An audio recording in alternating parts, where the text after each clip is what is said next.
From the red zone to the run defense, a look at what we have learned so far about the New York Giants through 4 games. Locked On Giants starts right now.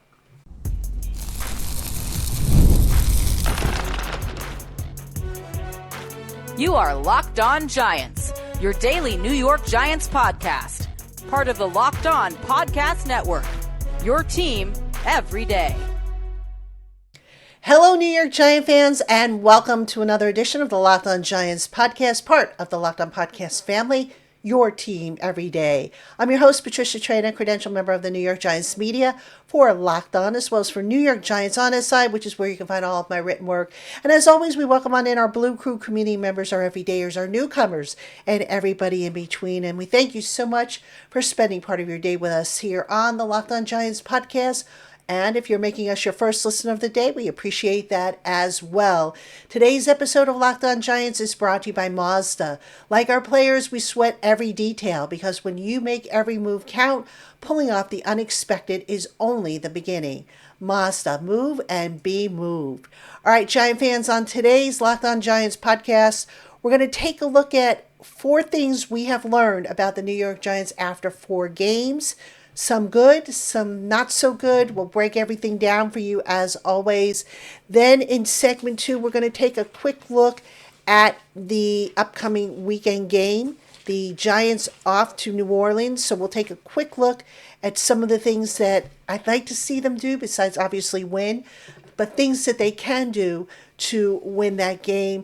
And then finally, I want to revisit a topic that's kind of been a hot one all throughout the week, and that is replacing Malik. And what I did with that one is I went back and I looked at how Malik has been utilized. I looked at how the other receivers and tight ends have been utilized, and I'm going to give you how I think the Giants are going to replace Malik Nabers, or try to replace Malik Nabers, because there is no replacing him, quite honestly, in the offense. So that is our schedule of topics for today. Again, welcome on into everybody. All right, what have we learned about the New York Giants? All right, folks, so far it's been an interesting bag, if you will. Some of it's been good, some of it's been bad. But let's start off with the good. And the first thing that I've got to talk about, the Brian Burns trade. How good has that been, folks? I mean, look, Joe Shane, he's made some head-scratching moves. I think we can all agree upon that. But the Brian Burns trade has been so worth it for the Giants, and it's not even close. All right, so what exactly has he done? Well, since coming to the league in 2019 as a first-round pick of the Carolina Panthers, Brian Burns has logged at least 7.5 sacks every season. He is on pace right now. He's got 5 sacks. That leads the league, by the way. And I know there's another player who from the Rams, I forget the name off the top of my head, but he has 5 sacks as well. But Brian Burns has more lost yardage as a result of his sacks. So he gets the nod as far as being the league leader. But Brian Burns has 5 sacks so far this year, and we're only 4 games in. He should, if he stays healthy, there is no reason why he can't get at least 7.5 sacks. And gosh, I could see him maybe even getting double-digit sacks at this rate, because he's been that good. Okay, now, since coming to the Giants, Brian Burns is tied for 8th in sacks with 13.5. He's tied with Seattle's Leonard Williams, old friend Leonard Williams. Burns is 5th in tackles for loss with 14, 11th in pressures with 81. He is tied for 3rd in forced fumbles with 3. And again, that's since he came to the Giants. So going back to last year plus this year. In 2025, I mentioned he has 5 sacks, which leads the league. And he is a top 10 defender in pressures, where he is tied for 9th. Tackles for loss, which he is 1st. And forced fumbles, which he is tied for 4th. So, folks, that trade has certainly been worth it for the New York Giants. All right, what else have we learned about the Giants? Let's go to the offensive side of the ball. Can we all agree, ladies and gentlemen, that the Giants have developed a personality in their run game? All right, ever since Saquon Barkley left in free agency, the running game has kind of been bland, boring, not exciting. There's nothing really, not even, you could say that they were, a workman's type of run game, but just lack personality. Enter Cam Scatterbo. All right, Cam Scatterbo has not only brought personality to the running game, but production, which is probably more important than the personality. All right, so let's take a look. The Giants' running game is currently ranked 17th in the league. Last few years, it's been ranked towards the bottom. They are averaging 4.0 yards per carry. They have 3 rushing touchdowns, which puts them on pace for 22.6 rushing touchdowns this season. Probably won't get that many, but, still, they're on a decent pace. All right, Scatterbo, let's take a look at what he has brought. Scatterbo is averaging 3.02 yards after contact, which is the best amongst the Giants running backs. He has forced 22 missed tackles, the best amongst the Giants running backs. He has 5 big play runs of 10 or more yards, the best amongst the running backs. And he has 2 breakaway runs. All right, Cam Scatterbo, with all due respect to Tyrone Tracy, Cam Scatterbo should be RB1. And I think that's going to be the case even when Tracy comes back. I hate to say it, but Tracy's kind of been Wally pipped in regards to being RB1 for this team. So that is certainly something to really like. All right, now, what don't we like? The run defense is still bad. All right, even with Dexter Lawrence, even with, all the additions that they made in the offseason, the run defense, ranked 29th in the league. They have a minus 11.85 defensive total rush EPA, which is last in the NFL, that per True Media.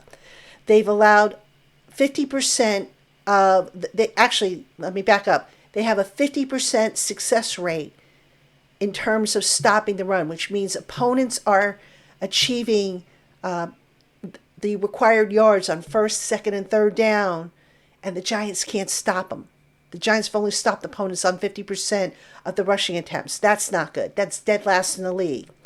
They are tied for third most rushing touchdowns allowed with 6. They have no forced fumbles. The run defense has no forced fumbles. And here's the biggest problem of all of the Giants' run defense. They are allowing 5.4 yards per carry on first down. Now, I don't have to tell you, ladies and gentlemen, that when you allow the opponent to average over 5 yards per carry on first down, that brings up second and short, third and short, and hey, now the opponent can do whatever it wants to you. And you can't stop it because you can't stop them on first down, the money down as I call it. So that has been a problem. And we can't even say it's been missed tackles because I went back and I looked at Pro Football Focus. The Giants have, missed tackles, yes, against the run, but there are 17 teams with more missed tackles than the Giants have. So what's been the problem with the run defense? Well, I think it's a combination of guys just not getting off blocks. You look at the all-22 tape from behind, the end zone view, and you can see it. Guys are not getting off their blocks, especially guys that are closest to the point of attack. And then by the time, the running back gets to the second level, now maybe the other linebackers and the defensive backs, they're so far away, it looks like they're out of position, but now they have to give chase to catch up with a running back that should have been stopped maybe in that box area. So that's been a problem for the Giants. All right, one more problem we'll talk about. Red zone continues to be a disaster. The Giants are 32nd in the league with a 26.7 conversion rate. They have a 28.6 conversion rate on goal to go, which is 31st. Only the Titans are worse in that area. Now, an interesting stat here. I went back again to True Media to see if there was a difference between what the Giants were doing when in shotgun and when not in shotgun. All right? And here's what I found. The shotgun, when the Giants are in the shotgun, They have averaged 3.0 points per game in the red zone, which is 28th in the league. When they are under center, they have averaged 8.75 points per game in the red zone, which is 16th in the league. Simply put, the shotgun takes a little bit longer for a play to develop. And this kind of validates a point that I've made before.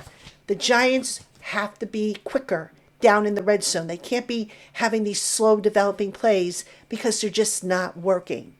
So that's something obviously they're going to continue to work on, and we'll see. Maybe with Jackson Dart now and there, they'll run the ball a little bit more inside the red zone. They haven't really run it as much as they did, maybe this past week. So maybe that will change things up a little bit. We'll see. All right. Coming up next, ladies and gentlemen, what are some of the keys to a Giants victory against the New Orleans Saints? We'll talk about that right after this.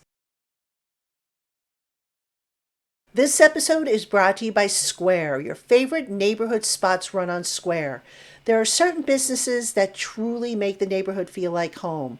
Whether it's the local sports bar packed on game days, the coffee shop that knows your order by heart, or the corner deli that's been serving your community for decades, these are the places that bring people together. When neighborhood businesses thrive, the whole neighborhood thrives. A local spot feels like home because it's the kind of place where you walk in and everybody knows your name. The staff are like family and they've been serving this community for years. And spending money there doesn't just support the business, it supports the people behind it and the community around it. In my neck of the woods, there are over 20 local businesses that are on Square, including one of my personal favorites, Red, White, and Q Smokehouse. Red, White, and Q is owned by a former Marine Corps veteran who not only serves up the best barbecue in central New Jersey, but who also gives back in so many ways to our local veterans. Local spots like Red, White, and Q are what make the neighborhood feel like home, and so many of them run on Square. Square is a proud partner of more than 4 million neighborhood businesses around the world. You can go to square.com/go/LockedOnNFL to learn more. But before you do, please go support your favorite neighborhood spot. You'll be happy you did. Square. See you in the neighborhood. This episode is brought to you by Mazda's Moving the Game Forward. For those who believe it's not just about playing the game, it's about redefining it. There are moments that do more than put points on the board. They move crowds, move culture, and keep moving the game forward. This week's moment that moved the game forward is the play of New York Giants rookie quarterback Jackson Dart. Thrust into the starting lineup to help salvage a season that was beginning to circle the drain, the Giants' first-round rookie delivered big on his decision-making and with his legs. Dart led the Giants to scores on 3 of their first 5 first-half drives in their 21-18 upset win over the Los Angeles Chargers last week, a lead that the Giants never relinquished. His third-quarter touchdown flip to tight end Theo Johnson to cap a drive coming off a turnover made a difference in giving the Giants just enough breathing room to secure their first win of the 2025 season. When you follow what moves you, the unexpected is only the beginning. And just like there's more to every highlight, there's more to a Mazda vehicle. Mazda, move and be moved. All right, Giant fans, welcome back to Locked On Giants. I'm your host, Patricia Traina. And coming up, obviously, next week, we'll have a recap of the Giants and Saints game. The Giants looking to win their second in a row, back-to-back wins for the first time since the 2023 season, when a rookie quarterback by the name of Tommy DeVito won 3 in a row for the Giants. Then on Tuesday, I'm going to have a special bonus interview. I've been connected with a doctor at New York University Health, and we're going to talk about Malik Nabers' injury. Now, this doctor has not treated Malik Nabers, but he's going to talk about the type of injury, the surgery, the recovery. We're going to talk some more about the issues, what leads up to an ACL, why some guys are more susceptible, and then, of course, the question of the turf. So that's going to be part of the Tuesday podcast, which I hope you'll check out. And, hey, don't forget, next week, Thursday Night Football. So we'll have crossover Thursday, obviously. Wednesday, we'll have a show. We'll get everything set up for you. And then on Friday of next week, we will have the takeaways from the Giants and Eagles game. So I'll have that for you probably Friday morning at some point once I get out of bed. So, all right. So that's what's coming up on Locked On Giants. All right. Now, in this segment, what did the Giants need to do to win their second game in a row? Besides, obviously, the scoring more points, right? All right. Here's what I would like to see the Giants do. I think the big matchup for the Giants is going to be the Saints running game versus the Giants run defense. All right. You've got Kendrick Miller and you've got Alvin Kamara. Now, Kamara's not what he used to be, but he's still pretty good. And I mentioned in the last segment how the run defense has still been a problem. So let me break down, I talked about first down and how the Giants have been giving up a lot of yards, 5.4 yards on first down. Let me tell you the breakdown on the rest of the downs, okay? 6.2 yards rushing on second down allowed. 9.33 yards on third down. So you look at those numbers, and is it any wonder that the Giants defense doesn't get off the field when it's supposed to? So they have got to figure out a way to bottle up that run. And where the Giants have been most susceptible in the run defense has been on the edges, where, again, running backs are taking it outside of the tackles or just inside the tackle and the guard. And they've had success because the guys up front are not getting off of their blocks. Can't have that. All right, another key, the noise. Okay, the Caesars Superdome is one of the loudest environments in the NFL. I have been in that building several times, and it is so loud. I mean, they don't even have an enclosed press box area. Most stadiums have an enclosed press box area where it's kind of soundproof. Not so in the Superdome. And I've had to, when I've worked in that building, I've had to put headphones on or earplugs in, and it's still loud. So imagine what it's going to be like for the players down on the field with the sound raining down from them, from the crowd. It's going to be loud. Now, this week in practice, the Giants have worked with crowd noise. They have blasted it so loud you could probably hear it in the next state, if not the next county. All right. Now, why do I mention that? Because pre-snap penalties for the Giants continues to be an issue. And if you can't hear a snap count, or if you're not in tune, for example, with a silent snap count, you're going to have pre-snap penalties. You're going to have mistakes. You're going to put yourself in long yardage if you're the offense. And it's going to be a long day. So if you are the Giants, you better make sure, if you're going to a silent snap count, that everybody is on the same page and that nobody has anxious feet where they jump before this ball is snapped. That is a very big concern of mine for this Giants team, especially, like I said, given that they seem to have pre-snap penalties every single game. So that's a key for the game. Balanced offense is another one. Now, last week, the Giants leaned very heavily on the run game because, rookie quarterback, give him something that he's used to running at Ole Miss, which, worked out well. But, you want to have more of a balance. You want to have as many runs as many pass attempts. Last week was an anomaly. Usually with a Brian Dable offense, you have way more pass attempts than you do rushing attempts, right? For whatever the reason. Doesn't matter if they're behind, ahead, close, whatever. So balance it out. And what I'm curious to see is that without Malik Nabers in that lineup, will they balance it out a little bit more? Because the temptation was always throw the ball to Malik, get it in Malik's hands, and that's fine. It worked when they did that. But they don't have Malik, as we all know. So are they going to be a little bit more balanced? Well, again, I mentioned in the last segment how the running game has kind of developed a personality, has gotten into a little bit of a groove.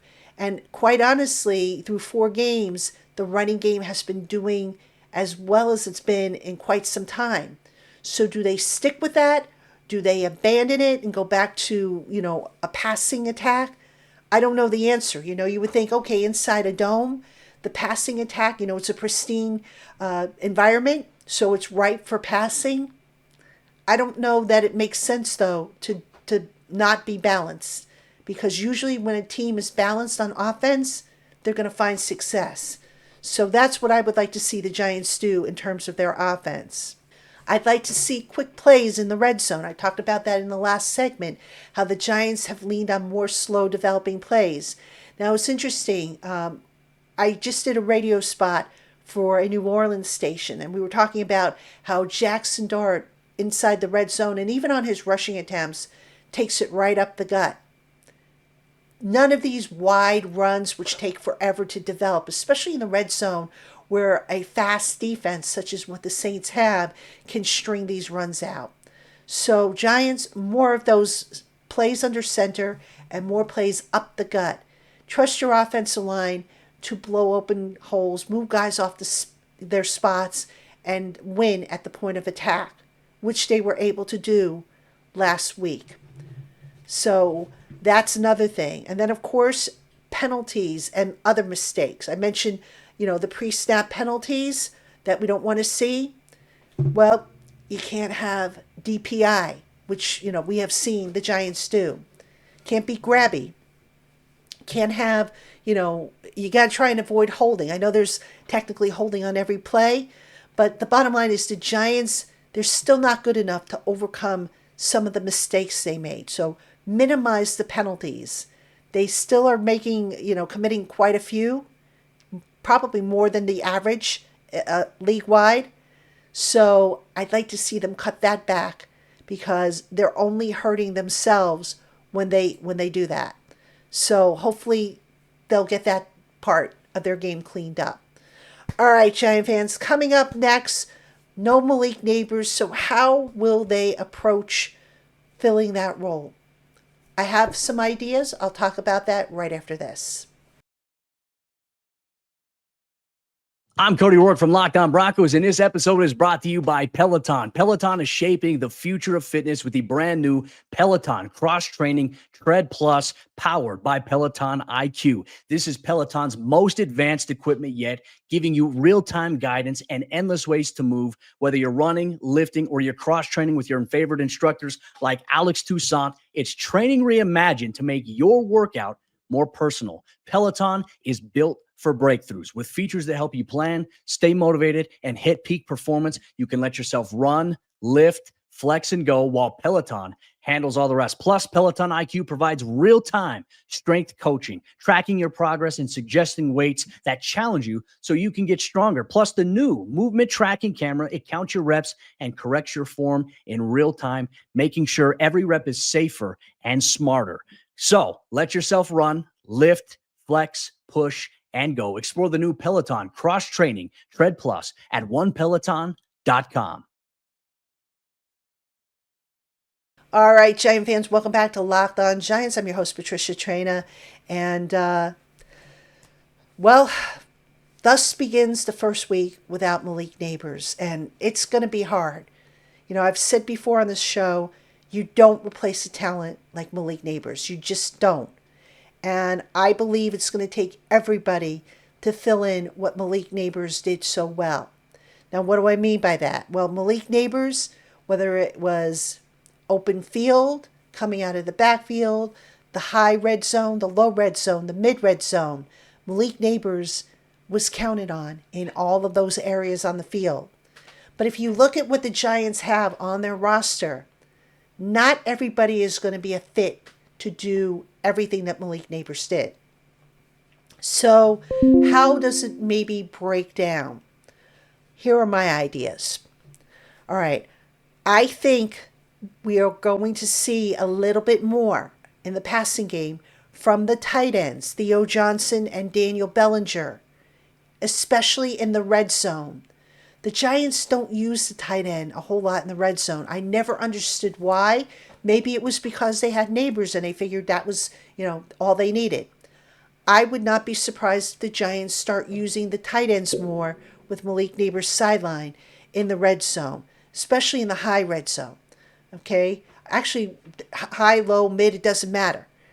use the tight ends, take advantage of the size matchups, the physicality. That's just something that's been missing down in the red zone for the Giants, and I think the tight ends can bring that for them. Okay, the open field. I think that's going to be right up the alley of Darius Slayton, who can run deep. I think Jalen Hyatt can also help in that regard. Jalen Hyatt's big thing, he's got to show that he can track the ball better, and he's got to be a little bit more physical out there, because when it comes to contested catches, he's just not what he needs to be. And this is despite him adding muscle in the offseason. But that being said, I suspect he's going to get an opportunity there. And if he doesn't deliver, look for Bo Collins to get those reps. So Jalen Hyatt, go get him, my friend. Bo Collins, be ready just in case. And Darius Slayton, do your thing. Because I think you're going to be called up. Those three are going to be called upon more so in the open field when the Giants want to lob one deep down the field. The shorter stuff, Wan'Dale Robinson. All right, that's his strength. I don't think the Giants will play Wan'Dale Robinson outside a lot more now that Malik is not there. It doesn't make sense. I would not play him there for the entire game. You'll probably see him maybe a few more snaps than usual on the outside, but I don't think it's going to be, every other snap or, I don't think it's going to be the majority of his snaps either playing on the outside. So Wan'Dale is going to handle the short stuff. So therefore, folks, that's why I say it's going to take a village to replace Malik Nabers. And even then, I just don't think you're going to replace Malik Nabers. Certainly not that playmaking ability that he brings to the table. All right, Giant fans, so that is going to do it for this edition of the Locked On Giants podcast. As always, I want to thank you for making us part of your day, or if you made us your first listen of the day, we thank you for that as well. The NFL season is finally here, so for your next listen, get a double dose of the Locked On NFL podcast. Tyler, the Madman Rowland, gives you a shot of espresso to start your football day, while Tony Wiggins takes you into the barbershop for the smoothest breakdowns to end the day. Find Locked On NFL on YouTube or wherever you listen to your podcasts. All right, Giant fans, that'll do it for today. That'll do it for this week. We'll see you again on Sunday night when we break down the Giants and Saints Week 5 game. Until then, have a fantastic weekend.